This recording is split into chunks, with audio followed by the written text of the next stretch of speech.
During a heartfelt segment of his show, Steve Harvey receives an unexpected emotional message from Burkina Faso's president Ibrahim Traoré. The message, filled with respect, admiration, and raw emotion, catches Harvey off guard, bringing him to tears on live TV. This rare and powerful moment touches the hearts of millions as two influential figures share a deep unscripted emotional exchange. Steve Harvey walked onto his talk show stage wearing his usual bright smile. The audience clapped and cheered, and Steve, full of energy, launched into the day's topic, the power of purpose. It was supposed to be an ordinary segment. He had just finished sharing a personal story about his struggles growing up in poverty when a production assistant walked briskly toward the stage, whispering something in Steve's ear. Steve looked confused, then surprised, then silent. He turned to the camera, cleared his throat, and said, folks, I've just been told there's a very special message for me, and it's coming from somewhere I never expected. Burkina Faso. The screen behind him lit up with a golden seal and the bold words, "Message from President Ibrahim Traoré." The studio went completely quiet. Not a whisper, not a cough. Steve, now visibly shaken, looked into the camera and said softly, "Why would the president of Burkina Faso want to send me a message? I don't even know what this is about." He sat down, eyes locked on the screen, and then the video began. The video opened with a calm, warm background, a simple wooden desk, a flag of Burkina Faso behind it. Then appeared a man with strong eyes and a gentle voice. "President Ibrahim Traoré." Steve leaned forward, his fingers tightening around the arms of his chair.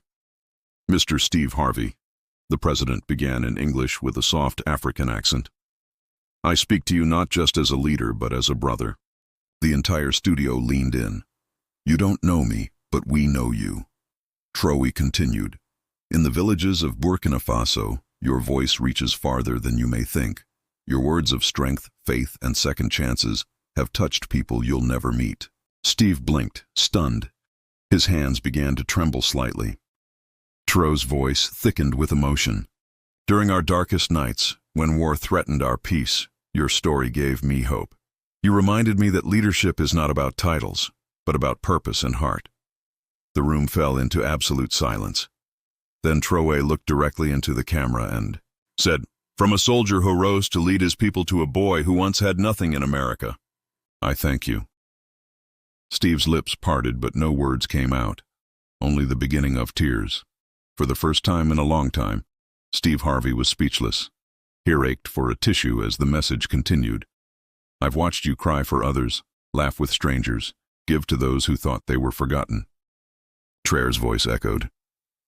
"In my country, we know that kind of heart.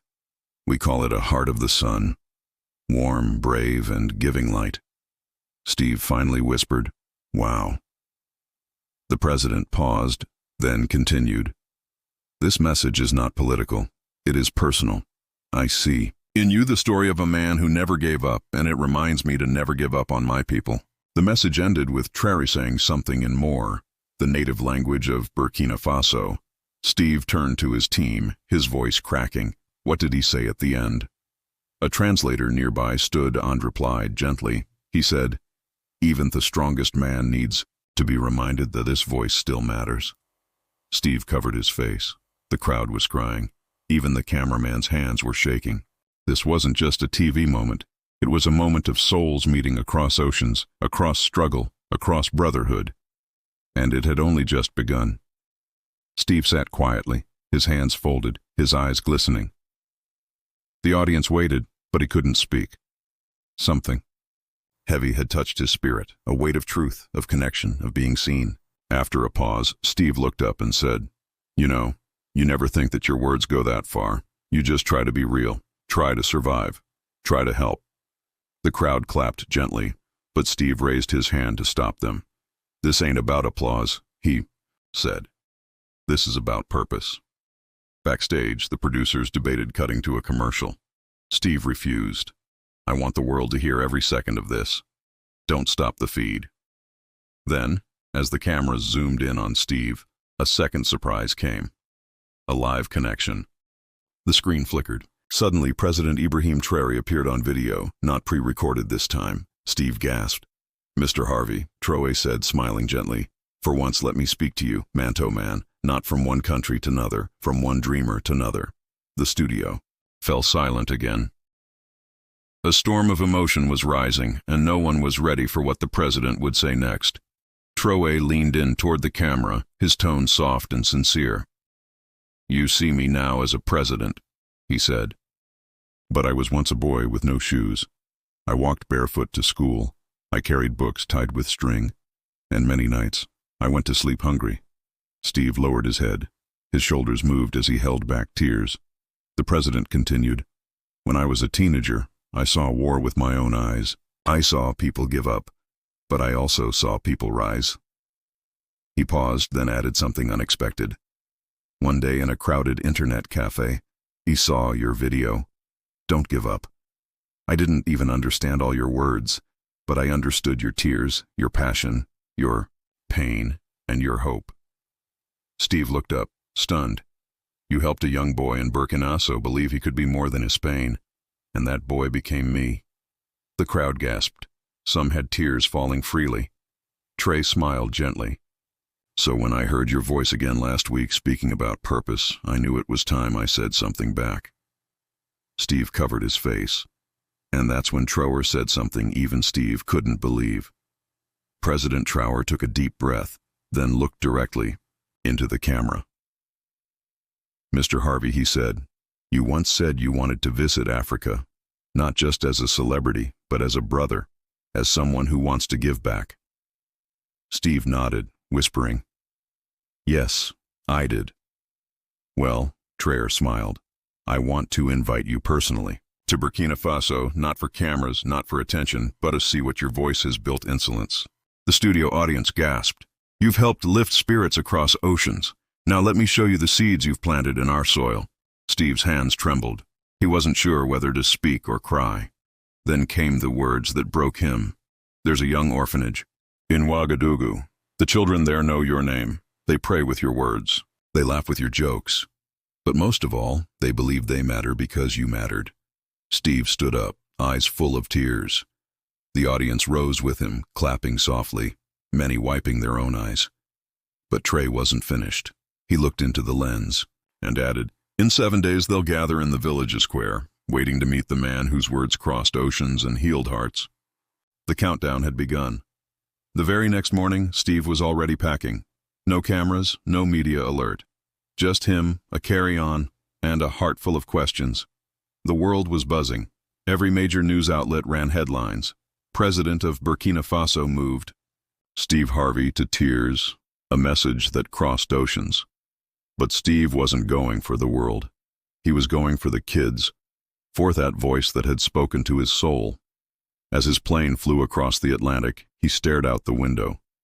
His mind wandered back to his childhood. Growing up poor in Cleveland, the nights they went hungry. The times his dreams seemed too big. And now he was flying to Africa, called by a president who had once felt the same pain. He whispered to himself, God, Wime. He didn't know what to expect. Would the kids even recognize him? Would he be strong enough to face them? Meanwhile, in Burkina Faso, President Traoré stood before a crowd of children in a sunlit courtyard. He smiled and said, He's coming. The kids screamed in joy. Baton little girl in the back had tears in her eyes. She held a small notebook. Inside, she had written a letter to Steve Harvey. Her name was Acha. She was only 10, small, soft-spoken, and wise beyond her years. In her hand, the notebook shook slightly as she whispered to her caretaker, Will he read it? Will he care? The caretaker smiled, kneeling beside her. He's already cared more than most. Acha's letter wasn't long, but it held a world of pain. Dear Mr. Steve, my name is Acha. My papa died 2 years ago. My mama is sick. Sometimes I cry at night, but one day someone played your video. You said you were born to do something great. I believed you. Thank you for speaking to us, even if you didn't know we were listening. I hope you smile when you see us. Your little sister Acha. As the sun set over Ouagadougou, children practiced songs. Others made drawings with his name. Hope filled the air, but I just stayed quiet, sitting near the mango tree, notebook clutched to her chest. In that moment, it wasn't about fame or politics. It was about a man who once slept in a car, meeting a child who sometimes slept without dinner, and Thesky seemed to whisper, they were meant to find each other. The plane touched down on a dusty runway just after noon. Steve Harvey stepped out, shielding his eyes from the bright sun. No paparazzi, no grand parade. Just a few guards, 2 translators, and a young aide holding a single sign. Welcome, Brother Steve. His heart beat faster. Inside a nearby van, he was driven through the streets. Simple homes, small markets, children waving, as you passed. When they reached the orphanage gates, he wasn't ready for what he saw. Over 100 children had gathered, holding handmade signs that read, "You matter. Thank you, Mr. Steve. We love you." Tears filled his eyes. President Traoré stepped forward, not in a suit, but in a simple white shirt and traditional cloth. He hugged Steve tightly. "Welcome home," he said. Steve couldn't speak. Then one small voice called from the crowd. "Steve! Steve!" It was Aka. She walked up slowly, her notebook in her trembling hands. She reached out. "This is for you," she whispered. He knelt, opened the letter, read silently, and then he wept openly, uncontrollably, and every single person there knew this wasn't just a visit. It was a divine appointment. Backstage, during a short commercial break, Steve sat motionless. The message from President Ibrahim Traoré had just finished airing. A producer approached with a paper in hand, an English translation of the full message. "Steve, you'll want to read this part." "It's not just about you," she whispered gently, handing it over. Steve's eyes scanned the words slowly. "When I was a young boy hiding under the wooden table of my grandmother's market stall, I'd hear her laugh as she listened to your voice through a crackling radio. She didn't speak English, but your spirit made her smile in the middle of hard days. That voice helped raise me." Steve covered his mouth. His voice cracked. Oh my God. The camera was back on, but Steve couldn't fake a smile. He looked into the lens and whispered, "This world, it's smaller than we think. And our words, they travel further than we ever imagine." He wiped a tear as the audience sat in stunned silence. Little did Steve know, this was just the beginning of something far greater. The segment ended. Steve stepped off stage, still holding the letter. He was supposed to move on with the next guest, but something inside him refused to. He walked into his dressing room, phone in hand. He called his producer. "Get me a line to Ouagadougou. I want to speak to President Traoré today." The producer stuttered, surprised. Yes, sir. I'll work on it now." 2 hours later, a secure Zoom link opened, and there he was. President Ibrahim Traoré, calm, humble. His eyes carried the weight of a nation and the warmth of a brother. Steve looked at him, voice trembling. "Mr. President, I'm just a comedian from Cleveland. I never imagined my voice would reach someone like you." Traoré smiled gently. "And I'm just a soldier who loves his people. But even soldiers need hope. You gave me that. Now I want to give something back." Steve leaned in. "What do you mean?" Traoré said softly. "Come to Burkina Faso, just for 1 day. There's someone I want you to meet." Steve froze. He had no idea this one sentence would change his life forever. Steve barely slept that night. The president's invitation played on repeat in his mind. But there was one sentence from the letter that haunted him most. That voice helped raise me. He thought about his own mother, Theone, who made him believe he could become something. Steve remembered something else, too. Years ago, during a rough moment in his career, he had prayed, "God, if I ever get famous, let my words mean something to someone who really needs them." And now this. That night, Steve went back on air for a brief live stream, not with jokes or monologues, but with a truth he couldn't hold in. He held up the translated letter and looked into the camera. "Y'all, I've been blessed with fame, money, success, but this message from a leader I never met, this letter from a boy raised by a grandmother who couldn't understand me but felt me, that's God." He paused. "I gave a promise once and I'm keeping it." Steve made a decision right there. He was going to Burkina Faso, not for TV, not for ratings, but for something far more important. Steve boarded the private flight to Ouagadougou with a heavy heart and an open mind. It was his first time visiting Burkina Faso. He didn't bring cameras, no press, just his assistant, a translator, and a single journal he hadn't written in 4 years. As the plane took off, Steve sat by the window, holding the translated letter in his hands again. He had underlined one line in red ink. "I wish my mother could have seen the man you helped me become." It echoed in his mind like a song. He leaned back and whispered to himself, "What did I do to deserve this honor?" Mid-flight, his assistant handed him a small envelope with a wax seal. It was from President Traoré. Inside was a handwritten note. "When you land, don't think like a celebrity. Think like a son coming home." Steve pressed the letter to his chest. He didn't know what awaited him on the other side.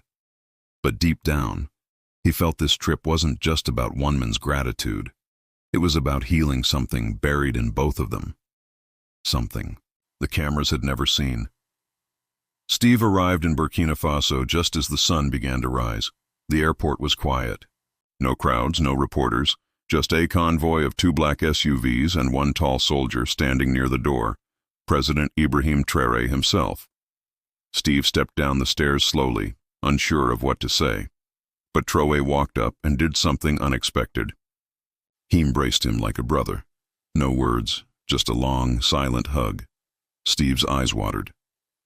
"You came," Traoré said simply. "I had to," Steve replied. They drove insolence through the dusty streets. Children waved from the roadside. Some held hand-drawn signs with Steve's name. But their first stop wasn't the palace. It was a small, weathered market. Rows of wooden tables covered with fruits, spices, and clothes. Traoré led Steve to the very back. "This," he said, pointing to a collapsed stall, "was my grandmother's. Right here is where I listened to you on the radio while helping her count coins." Steve looked down at the dirt, speechless. The president knelt, picked up a small rock, and placed it in Steve's palm. "This is where hope began." Steve couldn't hold it anymore. He cried silently, and so did Traoré. Traoré guided Steve to a humble village an hour outside the capital.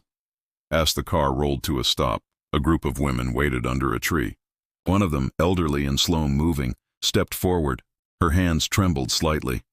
"This is Awa," Traoré said. "She's the only one still alive who used to sit with my grandmother during market days. She remembers you." Steve looked confused. "But how?" Traoré smiled. "They didn't understand your English, but they felt your joy. Awa used to say, 'That man has a heart that speaks louder than his tongue.'" Awa stepped closer. The translator gently repeated her words. "You made the hard days feel lighter. My sister," his grandmother used to say. "Your voice gave her courage to keep selling when she wanted to give up." Steve knelt, tears falling again. Awa placed her hand on his cheek and whispered something soft in Moray. The translator choked as she translated.